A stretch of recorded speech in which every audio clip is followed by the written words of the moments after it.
আমরা জাতীয় বিশ্ববিদ্যালয়ের বিভিন্ন ফেসবুক গ্রুপে একটি সমীক্ষা করে জানার চেষ্টা করেছি জাতীয় বিশ্ববিদ্যালয়ের একটি অনার্স কোর্স সম্পন্ন করতে কত বছর সময় লাগে।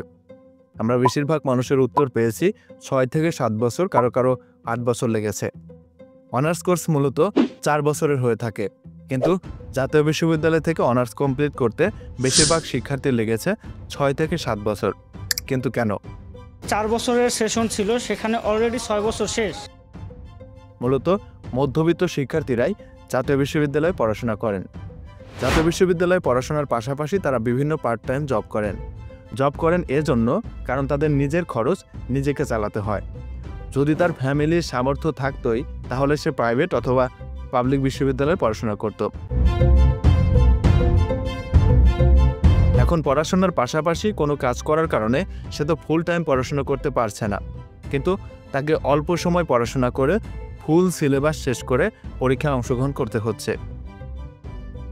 1992 সালে বাংলাদেশের সংসদীয় আইনের মাধ্যমে জাতীয় বিশ্ববিদ্যালয় প্রতিষ্ঠিত হয়। এর লক্ষ্য ছিল সারা দেশের বিভিন্ন কলেজ ও শিক্ষা প্রতিষ্ঠানের মাধ্যমে স্নাতক ও স্নাতকোত্তর পর্যায়ে উচ্চশিক্ষা প্রদান করা।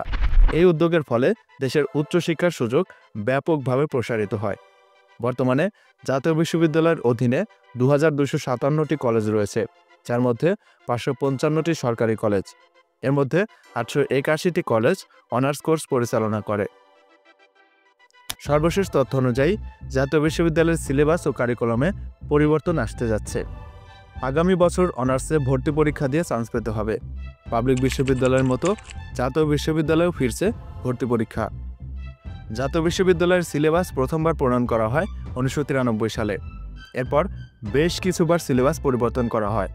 জাতীয় বিশ্ববিদ্যালয়ের প্রশাসন শিক্ষার মান উন্নয়নের জন্য প্রশ্নের প্যাটার্ন পরিবর্তন করতে চায়, প্রশ্নে মৌলিকত্ব আনতে চায়। কিন্তু প্রশ্নের প্যাটার্ন পরিবর্তন করলে বিগত সালের প্রশ্ন থেকে যদি প্রশ্ন না করা হয় তাহলে একজন শিক্ষার্থী কিভাবে পরীক্ষায় পাশ করবে? সরকার যদি ইচ্ছে মতো প্রশ্ন করতে চায়, পাবলিক বিশ্ববিদ্যালয়ের মতো সিলেবাসের বাইরে থেকে প্রশ্ন করতে চায় শিক্ষার্থীদের গবেষণায় উদ্বুদ্ধ করতে, সেটা অনেক সময় সাপেক্ষ। যদি সত্যিই মৌলিকত্ব আনতে হয় তাহলে জাতীয় বিশ্ববিদ্যালয়ের প্রত্যেকটি শিক্ষার্থীর জন্য উপবৃত্তির ব্যবস্থা জাতীয় বিশ্ববিদ্যালয়কে করতে হবে। শিক্ষার্থীরা বিশ্ববিদ্যালয় থেকে যদি পড়াশোনার খরচ পায় তাহলে তো তাকে পার্ট টাইম চাকরি করতে হচ্ছে না, সে ফুল টাইম পড়াশোনার পেছনে সময় দিতে পারবে। আর যদি প্রত্যেক শিক্ষার্থীকে উপবৃত্তি না দিতে পারে সরকারকে, তাহলে বিগত সালের প্রশ্নের প্যাটার্নেই জাতীয় বিশ্ববিদ্যালয়ের প্রশ্ন করতে হবে। তা না হলে জাতীয় বিশ্ববিদ্যালয়ের একজন শিক্ষার্থীর অনার্স শেষ করতে 6 বছরের জায়গায় 10 বছর লেগে যাবে। প্রশ্ন রিপিট হওয়ার পরেও বেশিরভাগ শিক্ষার্থীর রিটেক বা ইমপ্রুভ দিতে হয়। এভাবে সাবজেক্ট টেনে নিতে নিতে একজন শিক্ষার্থীর ক্যারিয়ার গড়ার সময় আরও পিছিয়ে যায়। সম্ভব আপনি কি কোনো এমন কোনো এভিডেন্স দেখাতে পারেন পৃথিবীর মধ্যে যে 5 বছরের শিক্ষা কিভাবে 10 বছরে যায়? আমি অনেক ভালো পরীক্ষা দিছি, আমার এটাতে বি আসবে বা এ আসবে, তো কেউ যদি একটু স্ট্রিক্টলি খাতা দেখে হাইয়েস্ট আমার ডি বা সি আসতে পারে, কিন্তু এখানে এফ চলে আসে কিভাবে? জাতীয় বিশ্ববিদ্যালয়ের ফলাফল প্রকাশের ধরন এবং শিক্ষার্থীদের ফেল করানোর রহস্য নিয়ে দীর্ঘদিন ধরেই রয়েছে নানা অভিযোগ। অনেকে মনে করেন জাতীয় বিশ্ববিদ্যালয়ের প্রশাসন অযৌক্তিকভাবে শিক্ষার্থীদের ফেল করায়, যা তাদের শিক্ষা জীবনে নেতিবাচক প্রভাব ফেলে। এই একই বিষয়ে আমাদের ক্লাসে বেশিরভাগ মেয়েরা ফেল করছে, যাদের এই ফেল আসার কোনো প্রশ্নই আসে না। এমনভাবে ফেল দিচ্ছে যে সিরিয়াল বাই পাস বা সিরিয়াল বাই ফেল। জাতীয় বিশ্ববিদ্যালয়ের খাতা মূল্যায়ন প্রক্রিয়া নিয়ে বহু শিক্ষার্থী ও শিক্ষক অভিযোগ করেছেন। অনেক সময় উত্তরপত্র যথাযথভাবে মূল্যায়ন করা হয় না এবং পরীক্ষকের ব্যক্তিগত দৃষ্টিভঙ্গির কারণে শিক্ষার্থীদের নম্বর কম দেওয়া হয়। জাতীয় বিশ্ববিদ্যালয়ের ফলাফল প্রকাশে প্রায়ই বিলম্ব হয়, এমনকি প্রকাশিত ফলাফলে ভুল থাকার অভিযোগও ওঠে। অনেক শিক্ষার্থী ভালো পরীক্ষা দেওয়ার পরেও ফেল করে, কিন্তু ফলাফল চ্যালেঞ্জ করেও কোনো সুফল পান না।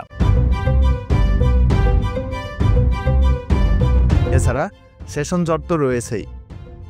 জাতীয় বিশ্ববিদ্যালয়ের শিক্ষার্থীরা বারবার অভিযোগ জানালেও বাস্তবে প্রশাসনিক কোনো বড় পরিবর্তন দেখা যায় না।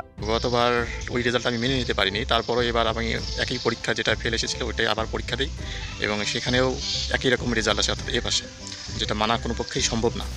জাতীয় বিশ্ববিদ্যালয়ের প্রশ্ন যেমনই হোক, জাতীয় বিশ্ববিদ্যালয়ে যারা চান্স পায় তারা প্রত্যেকেই কিন্তু ভালো ছাত্র। এসএসসি এবং এইচএসসি ভালো রেজাল্ট দিয়েই কিন্তু তাদেরকে চান্স পেতে হয়। আবার ভর্তি পরীক্ষা চালু হচ্ছে। এখন তো খারাপ শিক্ষার্থীর সংখ্যা আরও কমে যাবে, কিন্তু বেকারত্ব কি কমবে? জাতীয় বিশ্ববিদ্যালয় থেকে পাশ করা শিক্ষার্থীদের মধ্যে বেকারত্বের হার 28.6%। 2-4%। যেসব শিক্ষার্থী কর্মরত আছেন তাদের বেশিরভাগই স্বল্প আয়ের চাকরিতে নিয়োজিত। একজন শিক্ষার্থী যদি ইন্টারমিডিয়েট শেষ করার পরে 21 বছর বয়সে অনার্স কোর্সে ভর্তি হন, যদি তার 6 বছর সময় লাগে তার বয়স গিয়ে দাঁড়াবে 27 বছরে। আর মাস্টার্স শেষ করলে 29 থেকে 30 বছর বয়স হয়ে যাবে। কিন্তু চাকরির বয়সসীমা থাকে 32 বছর পর্যন্ত। উন্নত দেশের পরিসংখ্যানগুলো যদি দেখেন, আমাদের দেশের শিক্ষার্থীরা যে বয়সে অনার্স কোর্সে ভর্তি হন সেই বয়সে উন্নত দেশের শিক্ষার্থীরা অনার্স সার্টিফিকেট অর্জন করেন। একজন শিক্ষার্থী সাধারণত 21 থেকে 22 বছর বয়সে স্নাতক ডিগ্রি অর্জন করে ফেলেন। তাদের শিক্ষা ব্যবস্থাও অনেকটা কর্মমুখী, যে কারণে তাদের বেকারত্বের হারও কম।